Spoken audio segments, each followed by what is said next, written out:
day. You're watching African Free Press Television. My name is Sam Adipenkui, bringing you the news today.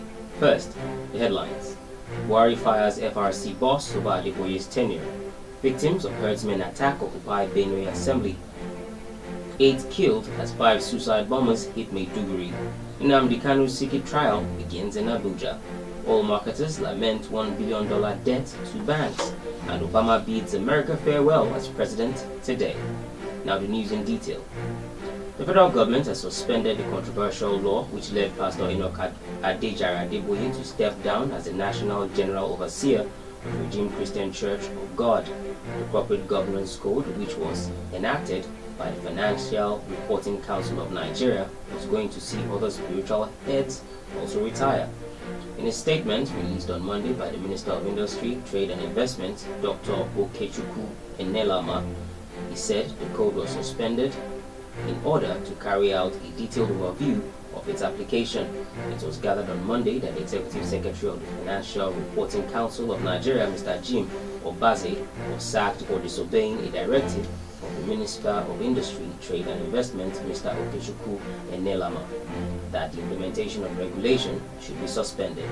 Among others, the code stipulates 20-year tenure for heads of religious groups and civil rights organizations. Buhari, in a statement by Senior Special Assistant on Media and Publicity, Garba Shehu, on Monday the 9th of January, approved the immediate removal and replacement of Obaze.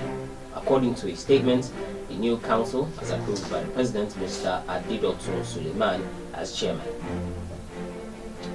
Hundreds of victims of herdsmen attack in Benue State are laying siege to the state's House of Assembly complex in peaceful protest, making good the threat issued days ago. They have come together under the aegis of Movement Against Fulani Occupation in a protest aimed at coercing lawmakers to pass the Open Grazing Prohibition Bill that will streamline the activities of herdsmen in the state. With their mats, cooking pots and other items, they gathered chanting songs and making their demands. The bill was presented 10 months ago and the lawmakers are yet to work on it. Attacks by herdsmen on different communities in the state have led to deaths of hundreds while thousands have been displaced. Suspected Boko Haram suicide bombers struck at different locations late on Sunday. 2 deaths from a first suicide bombing were recorded, according to civilian JTF official Dambata Bello. But the State Police Command spokesperson Victor Usuku, the deputy superintendent, said in a statement yesterday that there were 2 separate attacks that occurred between 8:20 p.m. and 10:30 p.m. Isuku said the first attack was carried out by 3 males, while the second was an explosion caused by 2 female suicide bombers. According to the police, both scenes were swept and rendered safe for public access by personnel from EOD and FSARS and patrol teams of the command in the wee hours of the day that very day. Normalcy has since returned to those areas. Meanwhile, the military has alerted of a new trick by Boko Haram, whose members now attack residential homes of innocent Nigerians. In a statement, the army said the terrorists now pose as visitors by knocking on the doors of private residents and end up detonating improvised explosive devices strapped to their bodies as soon as the victims open their doors. Deputy Director, Army Public Relations 7th Division, Colonel Mustafa Anka, who made this known, attributed the recent bombing at Kalari in Maiduguri to have been carried out by 2 suspected terrorists who pretended to be visitors to homes of their targeted victims. The secret trial of leader of the indigenous people of Biafra, IPOB, Nnamdi Kanu, has commenced on Tuesday morning in Abuja. Kanu arrived at court premises for the commencement of a secret trial amidst heavy security. However, journalists were barred from gaining access to the courtroom. Kanu was transported to court in an enclosed Hilux van, while an open Hilux with prison officers followed closely. However, only journalists with Federal High Court tags were allowed to enter the court. Kanu and 3 others, David Nwawusi, Benjamin Mandugugu, and Chidi Ebere Onwodiwe, are accused of treasonable felony. The judge, Binta Nyako, had ruled in December 2016 that witnesses will be allowed some degree of protection.